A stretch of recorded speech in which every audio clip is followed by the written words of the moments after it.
subscribe to my channel. Listen carefully, because what I'm about to tell you might challenge everything you think you know about attraction.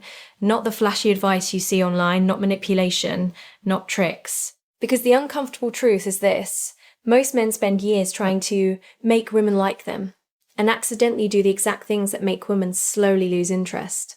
They try harder, they text more, they explain themselves, they prove their worth, and the harder they try, the more invisible they feel. If you've ever felt that quiet frustration, that confusing moment where you think, I'm doing everything right, so why does she seem less interested?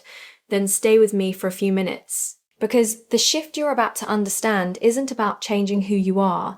It's about understanding a deeper psychological truth that very few people talk about.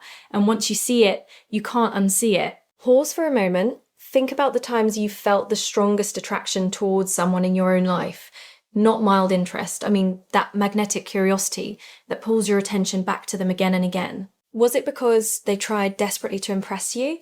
Or was it because something about them felt intriguing, calm, grounded, a little mysterious, someone who seemed complete even without your approval? That feeling, that quiet emotional gravity, is what people often misunderstand when they say someone is obsessed.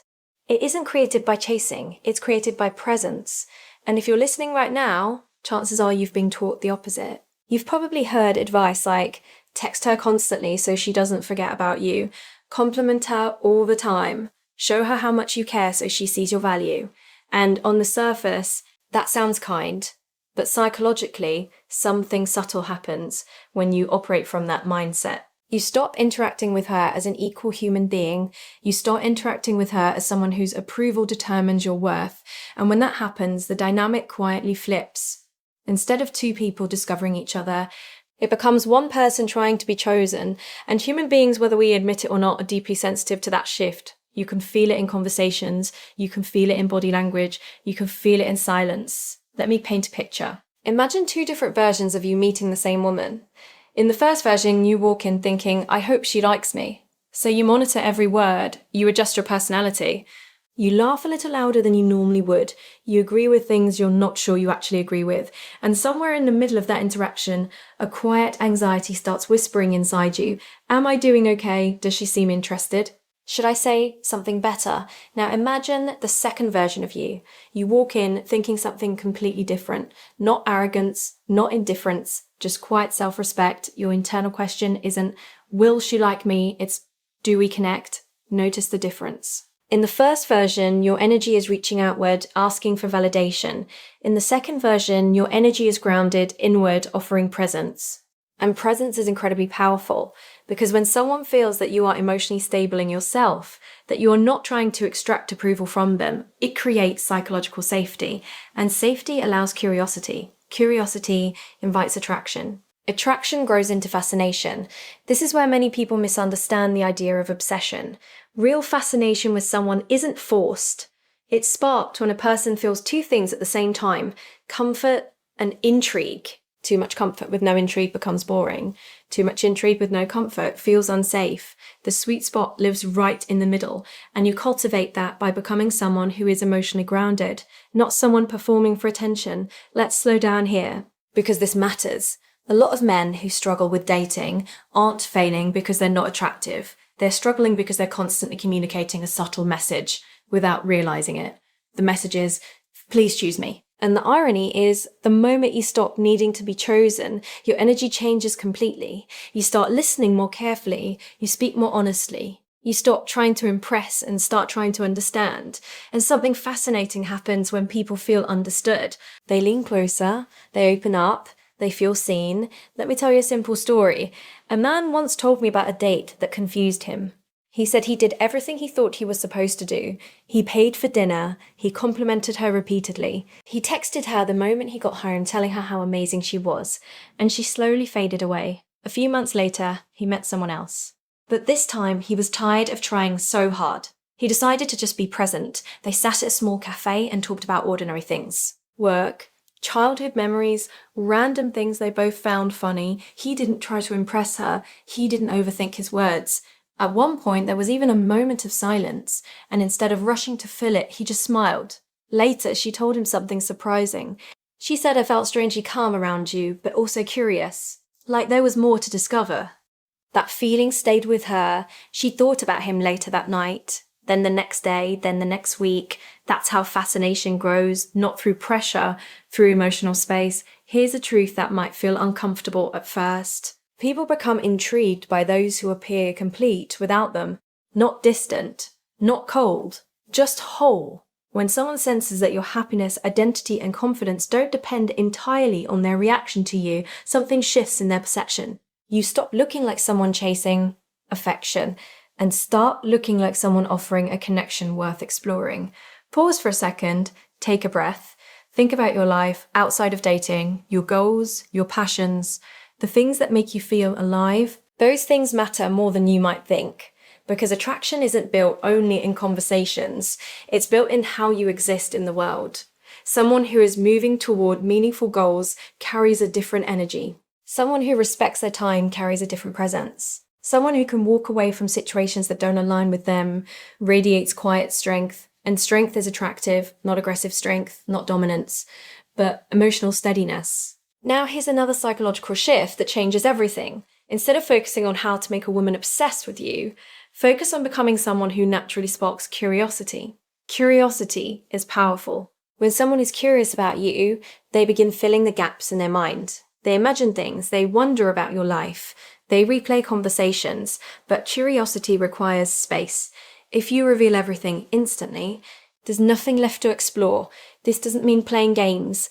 It means allowing connection to unfold gradually. You share parts of yourself over time, you ask thoughtful questions, you let moments breathe. Think about the difference between a movie that reveals the entire plot in the first 5 minutes and one that slowly unfolds, revealing depth piece by piece. Which one holds your attention longer? Human relationships work the same way. Depth revealed over time creates intrigue, and intrigue fuels emotional investment.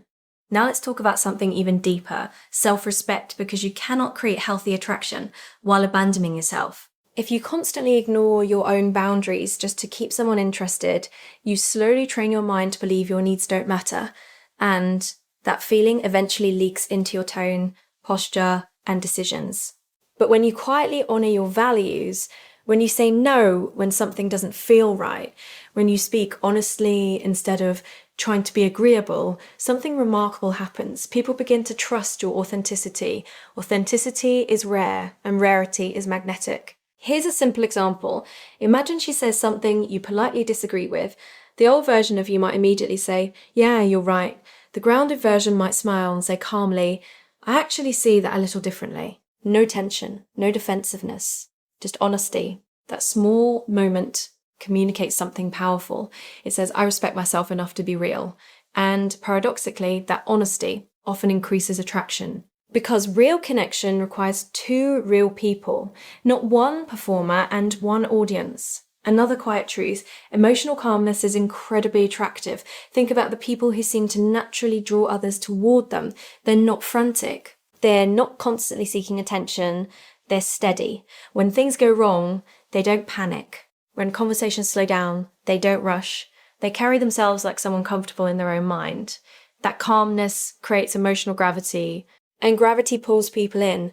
But calmness doesn't come from pretending. It comes from working on your inner world, understanding your fears, accepting your imperfections, learning that rejection isn't a verdict on your worth. It's simply information about compatibility. When you truly absorb that idea, dating becomes lighter, more curious, less desperate. And ironically, the less desperate you feel, the more attractive you become, because people can feel when they are being chosen freely, not out of need, but out of genuine interest.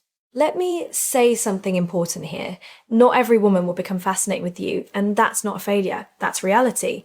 That's reality. Chemistry is unpredictable, but when you approach connection with self-respect, curiosity, calm presence, and emotional authenticity, you dramatically increase the chances that the right people will feel drawn toward you.